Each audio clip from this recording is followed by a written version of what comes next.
ក្រសួងរៀបចំដែនដីនគររូបនីយកម្មនិងសំណង់ក្រសួងសេដ្ឋកិច្ចនិងហិរញ្ញវត្ថុក្រសួងមហាផ្ទៃក្រសួងយុទ្ធភ័ពនិងរដ្ឋបាលថ្នាក់ក្រោមជាតិបានឯកភាពគ្នាលើការជំរះចេញនៅនីតិវិធីស្មុគស្មាញនិងនីតិវិធីមិនចាំបាច់មួយចំនួនសម្ដៅផ្ដល់សេវាគាប់ចិត្តជូនប្រជាជនកម្ពុជាការឯកភាពគ្នានេះធ្វើឡើងក្នុងកិច្ចប្រជុំអន្តរក្រសួងពិភាក្សាការងារលើសេវាសាធារណៈរបស់ក្រសួងរៀបចំដែនដីនគររូបនីយកម្មនិងសំណង់ក្នុងកិច្ចប្រជុំនេះមានការអញ្ជើញចូលរួមពីឯកឧត្តមឧបនាយករដ្ឋមន្ត្រីសែសំអល់រដ្ឋមន្ត្រីក្រសួងរៀបចំដែនដីនគររូបនីយកម្មនិងសំណង់ថ្នាក់ដឹកនាំអគ្គនាយកដ្ឋាននិងអង្គភាពចំណុះក្រសួងដណូសក្រសួងសេដ្ឋកិច្ចនិងហិរញ្ញវត្ថុក្រសួងមហាផ្ទៃក្រសួងយុទ្ធភ័ពនិងមន្ទីររៀបចំដែនដីនគររូបនីយកម្មនិងសំណង់សរិយោដីរាជធានីខេត្តជានៅក្នុងឱកាសនោះឯកឧត្តមឧបនាយករដ្ឋមន្ត្រីសែសំអល់បានដឹងថាដើម្បីឈានទៅជិតបញ្ចប់ការចុះបញ្ជីដីធ្លីនាពេលឆាប់ខាងមុខនេះ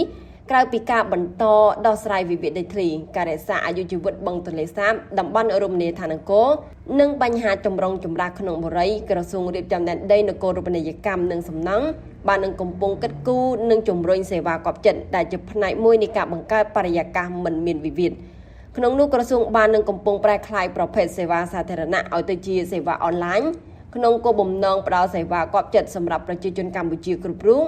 និងពង្រីកបន្ថែមនៅមូលដ្ឋានសេដ្ឋកិច្ចដើម្បីទ្រទ្រង់ចំណូលចរន្តថវិកាជាតិនិងរួមចំណែកយ៉ាងសំខាន់ក្នុងការសម្រេចគោលដៅយុទ្ធសាស្ត្រអត្ថិភាពរបស់ក្រសួងផងនិងរាជរដ្ឋាភិបាលផងជាមួយគ្នានេះចំណូលពីសេវាសាធារណៈរបស់ក្រសួងបាននឹងកំពុងរួមចំណែកយ៉ាងពេញទំហឹងលើការលើកទឹកចិត្តនិងលើកកម្ពស់ជីវភាពមន្ត្រីអនុវត្តការងារដោយធានាបាននូវគុណភាពនិងនិរន្តរភាពនៃសេវាសាធារណៈដែលធ្វើឲ្យស្ថាប័នកាន់តែរឹងមាំហើយក៏បាននឹងកំពុងឆ្លើយតបទៅនឹងយុទ្ធសាស្ត្រសមរភូមិទី2របស់ក្រសួងគឺការពួតជ្រុំរដ្ឋបាលសាធារណៈទំនើបឆ្លាតវៃនិងវាងវៃយោងតាមការប្រកាសអន្តរក្រសួងទាំង4សេវាសាធារណៈរបស់ក្រសួងដណូសសរុបមានចំនួនជាង400ប្រភេទនិងចែកចេញជា1116មុខសេវាក្នុងនោះមានសេវាសរិយោដីសេវាសំណង់សេវាផ្ដល់អាជ្ញាប័ណ្ណសេវាថតចម្លងឯកសារប្លង់និងសេវាពិគ្រោះយោបល់ជាដើម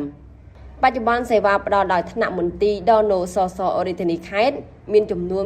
608មុខសេវាក្នុងនោះសេវាចំនួន21មុខសេវា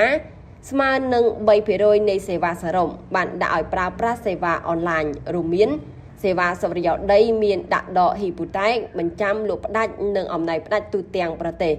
សេវាសរិយោដីមានបង្រួមក្បាលដីបំបែកក្បាលដីដោយមិនផ្ទេរបំបែកលក់ផ្ដាច់បំបែកអំណោយផ្ដាច់បំបែកចំណែកឯកជននៃអគារសកម្មសិទ្ធិនិងបំបែកកម្មសិទ្ធិទ្រព្យអភិភាគដែលអនុវត្តសាកល្បងនៅរាជធានីភ្នំពេញ